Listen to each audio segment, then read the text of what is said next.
Chapter 1, Parental Guidance. My name is Nelson Knox. I'm a New Jersey native of African and Asian descent. I was born on November 26th, in northern New Jersey. I was raised in a small house in a small town, not far from my mother's martial arts studio, Massayu. That's where my mother met my father, who is a police officer in the city not far from where we lived. He joined the force shortly after he left the Marine Corps. He later met my mother when he went into her dojo to learn self-discipline in order to manage his PTSD. We weren't your wealthiest family, but my parents made sure that I had everything I needed when I was growing up. Quite frankly, I can't remember wanting anything when I was a kid. Whenever I asked for something, my mother would say, "Do you need it?" And if I didn't, she made me put it back. Dad, on the other hand, well, he was the type that let me buy whatever I wanted as long as I didn't tell Mom. That could very well be the reason I can't remember wanting or needing anything when I was a child. For the most part, my mother was the healer, and Dad was the enforcer. I knew Mom could kick his ass, but my dad ruled with an iron fist, like his father did before him.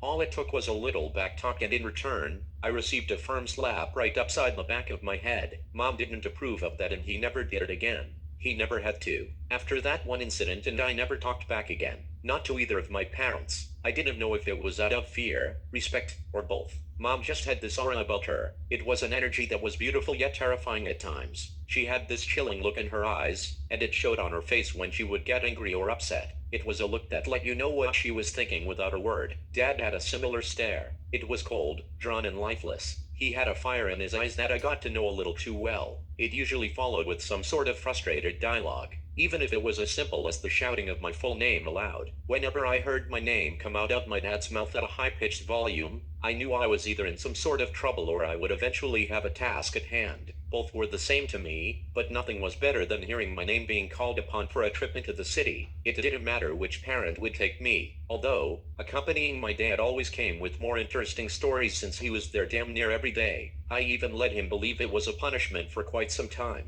I really loved it that much. Still, something always told me that Dad was well aware of how much I enjoyed those outings with him. He was my father after all. Both he and my mother knew me better than anyone else, including myself. My parents could get me to do things I hated to do simply by tricking me into thinking I liked them. It started out with martial arts, then they began using those same methods of manipulation in order to get me to do chores, along with many other things over the years. I spent a lot of time with my mom and dad as well as other adults when I was growing up. Therefore, I was often well behaved and I matured into a young man early in my childhood. It really showed whenever I was around other kids my age. Both of my parents received compliments on my behavior on a regular basis, whether it was from my teachers, their friends, or even my friends' parents. It just seemed like everyone thought both Mom and Dad had raised me well. Based on the amount of disrespect some of my friends displayed towards their parents, I understood what they meant whenever they would put me up on a pedestal. As I got older, I became more rebellious as I made new friends. I was still pretty obedient, but I was more defiant because I felt I knew better than I actually did. A lot of kids that I knew came from single-parent households. It didn't matter if it was their mother or father because their guardians were rarely home.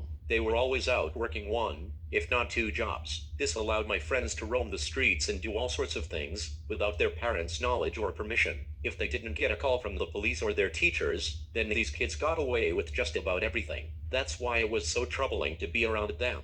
My parents seemed to know everything I did. I was never able to get over on them. Not ever. That could have been due to the fact that I didn't have a cell phone until I was in high school. I got a job as a lifeguard and I was able to buy one on my own. Besides that, I was the only one from my circle with a curfew. I wasn't even allowed outside if one of my parents weren't home, and it felt like someone always was. So, with that being said, I had to sneak out most of the time. Mom and Dad had a loving relationship. They always tried to make time for one another. For the most part, they were both pretty quiet. It felt like they only spoke when they had something important to say. It was as if they didn't need to speak in order to understand each other. That might have just been in my presence because they were very affectionate towards one another when I was around. Their relationship was quite unique. They always shared their values, so I always wanted a relationship like the one my parents had. Both of them were always willing to learn and grow with one another. They communicated respectfully and always assumed the other was doing their best. Most important of all, they stayed committed to one another and never allowed me to feel like any conflict they ever had was my fault.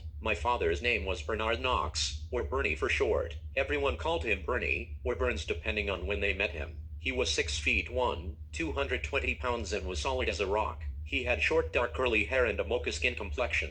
He was clean-cut, smooth, well-groomed, and he loved jazz. All the ladies loved him, but that didn't bother my mother at all. She was very secure and she knew how much he meant to my father. Mom knew no matter what, no one could hold a candle to the chemistry they had together. My mother's name was Min Win.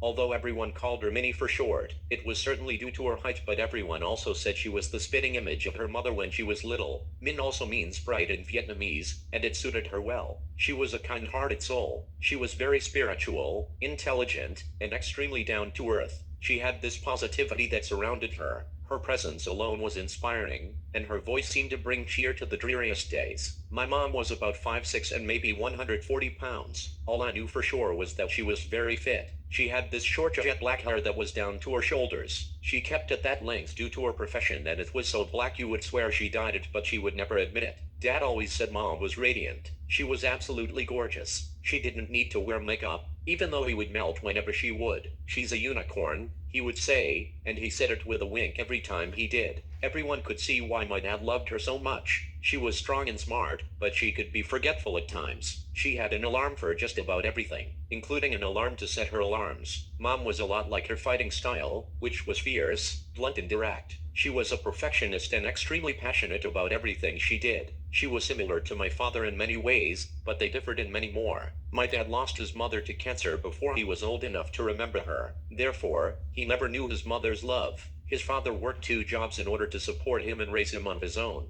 Most would say that my grandfather, Nelson, did a good job and raised a gentleman, a smooth ladies' man, who was just as romantic as he was materialistic. Dad loved to buy nice things. What stood out the most was his fish tank, or aquarium I should say. He was always very adamant about that. He really loved his fish, and so did I. I could stare at them for hours. When I was a baby, my parents used to plop me in front of that thing. Never the television. Even though we had one that was so big it was hard to escape the sight of it. It was at least a quarter of the room. I mean, it really took up one of the 4 walls around it. Dad was a big spender, and he didn't learn how to save for a rainy day until he met my mom. He still splurged on her from time to time, and she would get mad at him when he would. It only lasted for a few minutes before she became overwhelmed with joy. Dad just loved to see her in her finery. He would constantly come up with reasons for them to celebrate. That way, my mom would have to dress up, and he loved that, even more than he loved his jazz records. Dad didn't have much growing up, so he liked to see his family enjoy the things he couldn't when he was a child.